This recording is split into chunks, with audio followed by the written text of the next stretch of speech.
And we are live. Welcome back to another episode of the Mecca of Banter podcast. I am your host this week, Nick Haflinger. You can find me at Hafy4 on Twitter. And since Henry maybe be saying it, maybe not be saying it, I'll say it as a Chelsea fan. It is a great week to be a Chelsea fan. 3 points, I think 4 that's the first goals. time on this podcast that it's Said that. I don't think I've said that in months. I think 3 points has come, but us scoring 4 goals, oh my goodness. I thought I was watching something different. But hey, we'll take them. We have a spicy episode today, but why don't we introduce and let's start off with the man of the hour, Mr.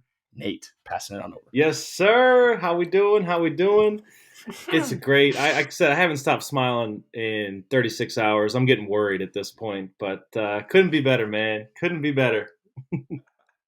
Hey, I mean, you got to take your smiles when you can. I know the Champions League performance wasn't so great, but I'm happy you're smiling now. Moving over to another man who is actually top of the table, Mr. Hoover. How are we doing? I'm glad you said it so that I didn't have to. I got 'Cause I'm not gonna say it a lot. I'm not gonna say it a lot. You know how it is as a Spurs fan. We're not in a title race. We're not. That none of that is happening.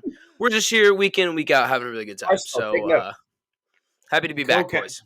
Co-leaders. Thank you. No such thing. We scored more goals. That's never been a thing.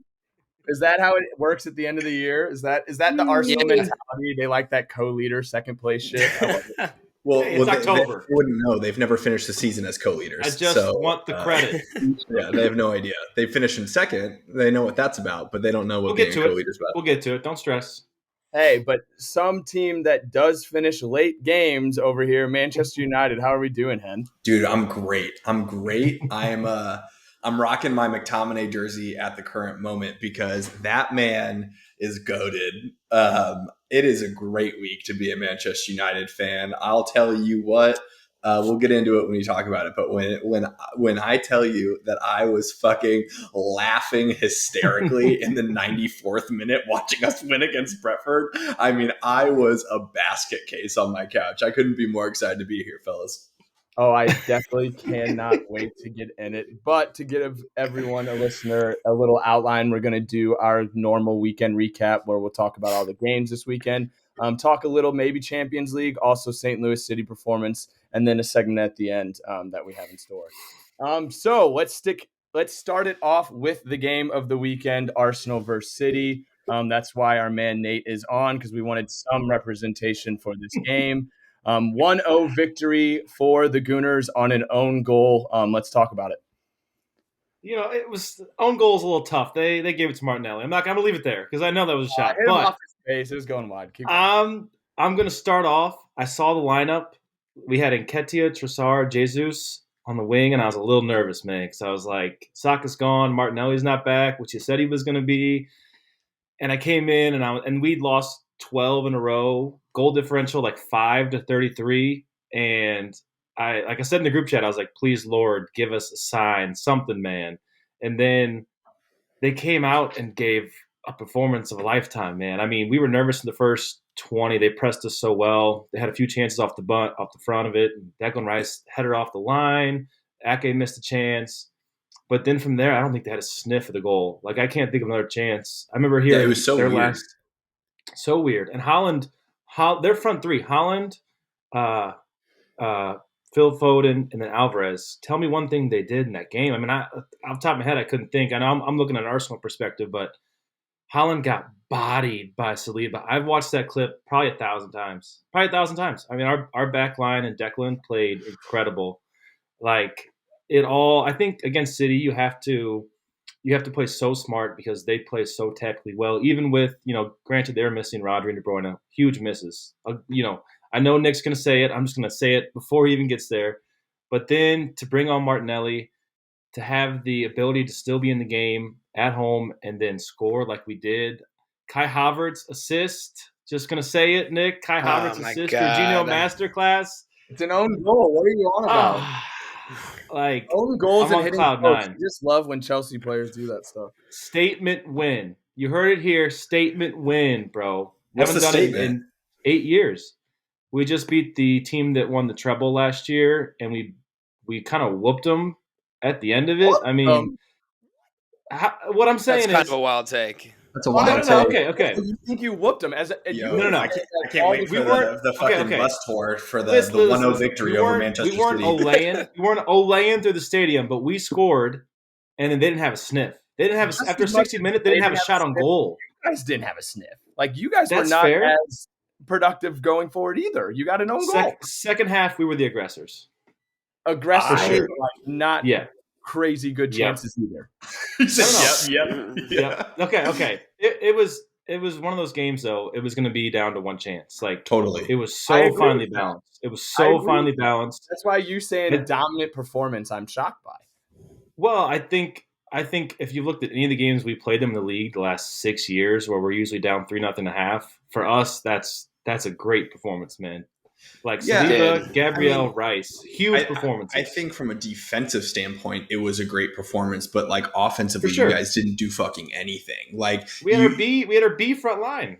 it doesn't matter B though. team. Like it just wasn't a dominant performance by either side. It was just like you all took the one chance. Granted, it was an own goal. Yep. I'll call it an own goal. Like, I mean, Ederson was saving that ball, or it was going It was wide way unless wide. the Ake Way wide. deflection happened. We But, do need to like, clarify that it was given as a goal, and Kiefer Havertz was given an assist. So No, I'm just to bullshit clarify, agreeing with but you. yes, Bullshit. Thank you, Hoove. But like I think that neither team looked great going forward. I mean, Odegaard ghosted the entire game. Like I didn't see him a single time. I thought taking off Trossard that early was so weird. Leaving on Nketiah was so weird.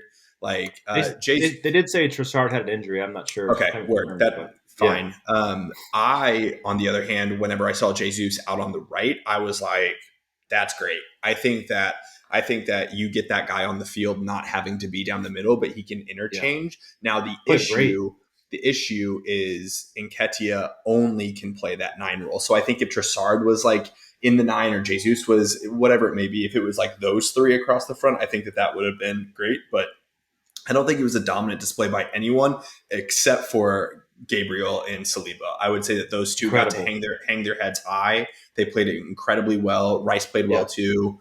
Yeah. But like, yeah, from City's side, like I don't think that there was really anyone. I thought Rico Lewis had a great game. He had one carry. Yeah.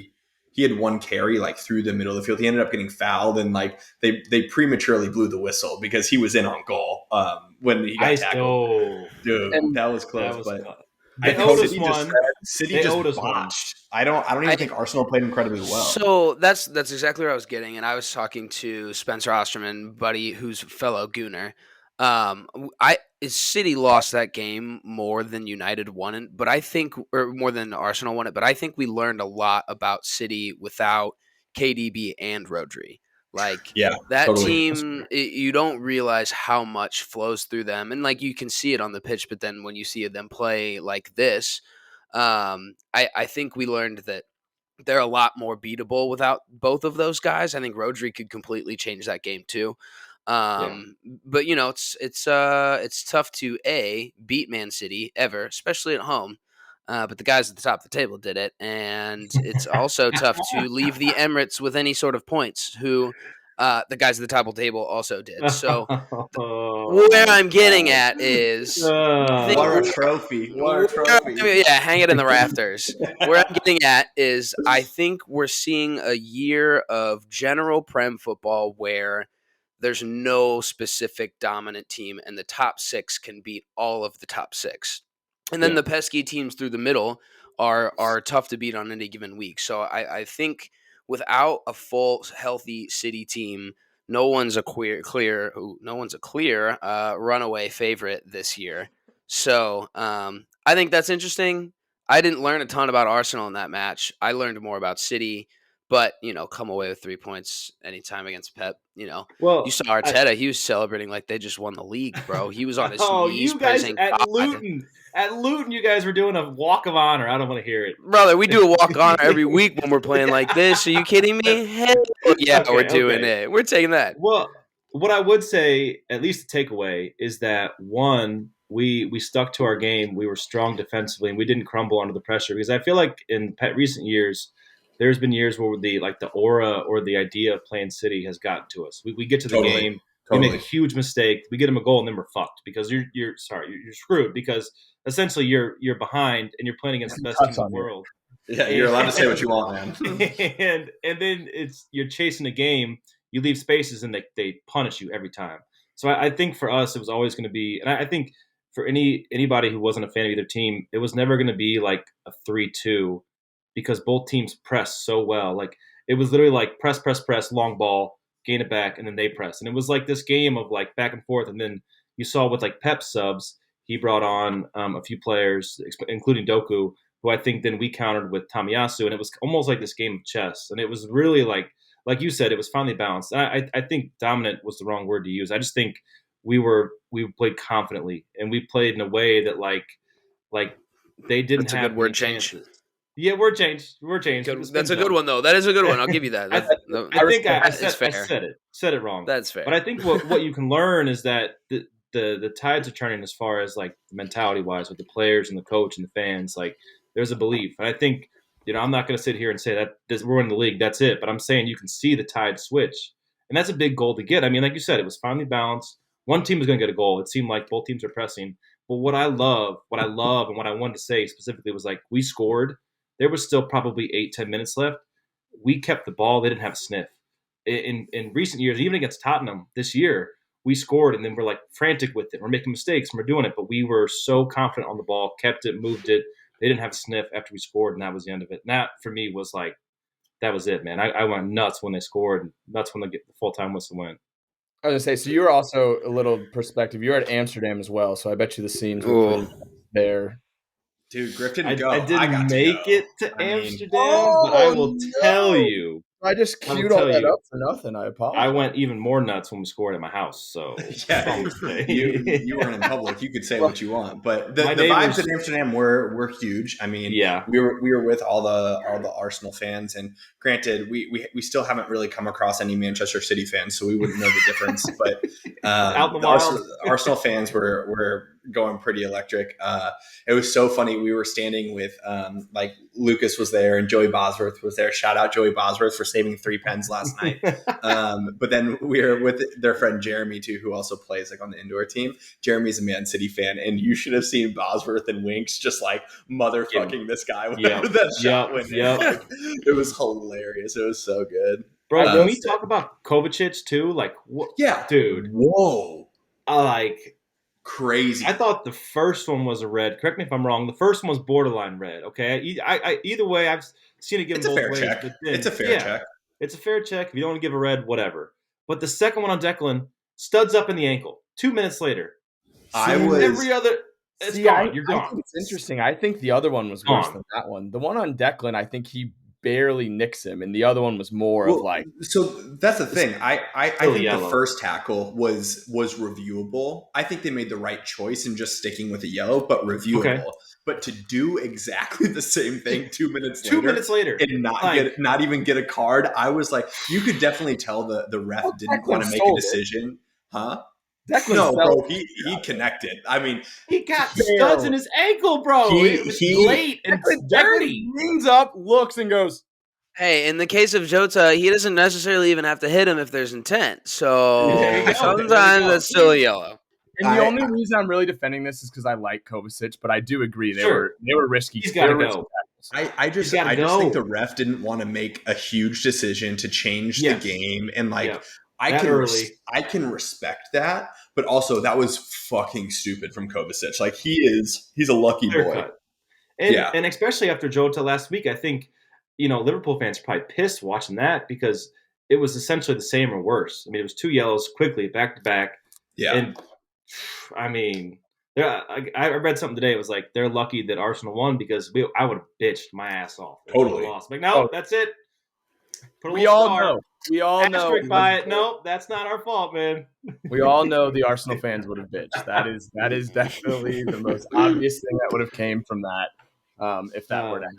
I will say though, I have been trolling, and you guys did get 3 points against City, which is very hard to do. So kudos. But moving on to the other game for the actual top of the league, which we have Tottenham, Hoover.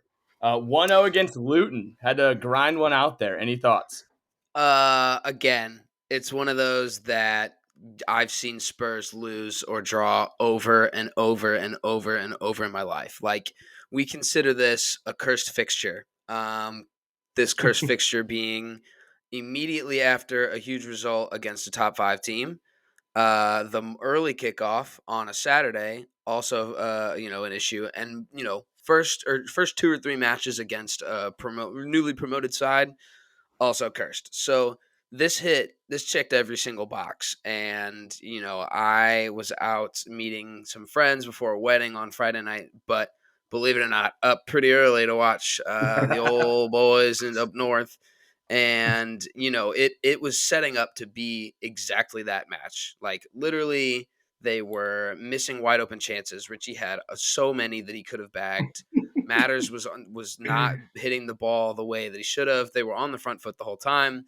Basuma, second yellow, red at the very end of the first half. Like, stupid. It was a dumb decision on his part. It was not, it just wasn't smart, and no one's mad about it. And Ange came out immediately and was just like, "Look, made mistakes. It is what it is. He's been huge for us." So it comes down to a Matters, short corner, quick slot to Mickey Van de Ven for a easy finish, probably a What a finish. savable. What a finish, just straight up the net. Oh, really? And again, I mean, he was coming backwards and He had to tilted flick his it. whole body. Yeah. Yeah, That's not yeah, easy. and it was cool to see him score that, and he was just so gassed. And then they locked it down. They went into a very interesting stadium and horrible broadcast view. It's Let me tell terrible. you, when It's you terrible. watch a Luton game, man, those are rough. But yeah, they never come away with 3 points here. They did exactly that. They scored a goal. They held a clean sheet. Romero's massive. Mickey Van de Ven's massive. I can't speak enough about them. And it just looks like things are clicking. And I'm not ever going to get ahead of myself and be too excited because this is Tottenham, lads. But it's a lot of fun. We're having a lot of Top of fun. the league. Top of the Okay, if you're listening this far in the podcast, which I'm assuming the majority of you are, because we're only 17 minutes in, Zencastr yet again decided to delete the entire back half of our podcast. We went on to speak for another 45, 50 minutes, finishing our talk on Tottenham.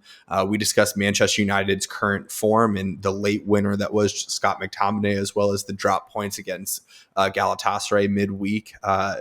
Andre Onana, we went into that. We talked about Ten Hag and our current thoughts on their form. We went into Chelsea getting 3 points. We looked at the 2-2 Liverpool-Brighton game. We looked at the Champions League. We talked about those performances, Newcastle running riot on them at St. James's Park. And then we went into a start bench sell of Salah, Saka, and Son. Which it was crazy, some crazy takes, but all of that doesn't matter because Zencastr yet again deleted our podcast. So we're sorry. This will be the last time that we use this platform. So hopefully moving forward, we won't have any more technical difficulties with the upload or anything like that. And I know there's a couple of other podcast creators that listen to this podcast weekly. If you have recommendations on what service for us to use that you've really loved, let us know. Let us know in the comments and shoot us a tweet, anything like that. We're more than willing to listen to it. So once again, we apologize for not having a full episode for you all again on this Tuesday. And like I said, hopefully this is the last time that happens. And we're sorry.